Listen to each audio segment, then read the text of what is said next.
ठाणे महापालिकेच्या महापौर शर्मिला पिंपळोलकर यांनी दिलेल्या माहितीनुसार 23 तारखेला पालिका आयुक्त सौरभ राव यांनी सन 2024-27 या आर्थिक वर्षासाठी 6,221 कोटी रुपयांचा अर्थसंकल्प सादर केला होता। या अर्थसंकल्पावर सर्व नगरसेवकांनी सविस्तर चर्चा केली होती। महापौरांनी सांगितलं की पालिकेमध्ये अनेक नवीन नगरसेवक आले असून त्यांनीही आपल्या भाषणातून महत्त्वपूर्ण आणि सकारात्मक मुद्दे मांडले। सभागृहातील सर्वपक्षीय नेते, गटनेते आणि सर्व नगरसेवकांनी या अर्थसंकल्पाला अखेर सर्वानुमते मंजुरी दिली होती। सलग 3 दिवस सुरू असलेली अर्थसंकल्पीय सभा पहाटे 7 वाजता संपली होती। ठाणे महापालिकेच्या इतिहासात पहिल्यांदाच अर्थसंकल्पावर इतक्या उशिरापर्यंत चर्चा होऊन तो शिस्तबद्ध पद्धतीने मंजूर करण्यात आल्याबद्दल महापौरांनी सर्व सदस्यांचे आभार मानले। दरम्यान या अर्थसंकल्पामध्ये समाविष्ट करण्यात आलेले मोठे विकास प्रकल्प टप्प्याटप्प्याने राबवण्यात येणार असून त्यांची उद्घाटनही लवकरच करण्यात येतील।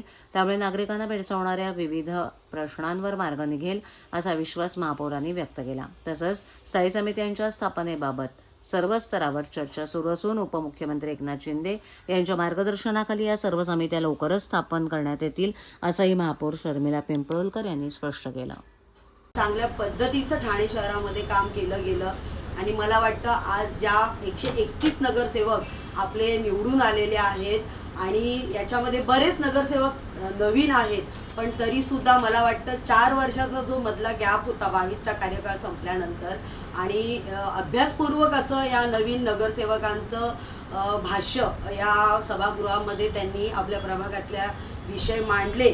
त्याच प्रमाणे महानगरपालिकेचे उत्पन्न वाढवण्यासाठी मालमत्ता कर वसुली आणि पाणी गळती, पाणी चोरी रोखणे, शहर विकास विभागाच्या माध्यमातून मिळणाऱ्या उत्पन्न वाढीसाठी देखील महत्त्वपूर्ण सूचना या अर्थसंकल्पामध्ये केल्या गेल्या आहेत आणि या अर्थसंकल्पावर सभागृहातील सर्वपक्षीय सभागृह नेते, सर्व गटनेते, सर्वपक्षीय गटनेते आणि सर्व नगरसेवक यांनी या अर्थसंकल्पाला मंजुरी दिली आणि सर्वांचं ऐकून घेऊन आपण हा अर्थसंकल्प काल म्हणजे आज पहाटे सलग 3 दिवस चालू होता आणि आज पहाटे 7 वाजता संपला।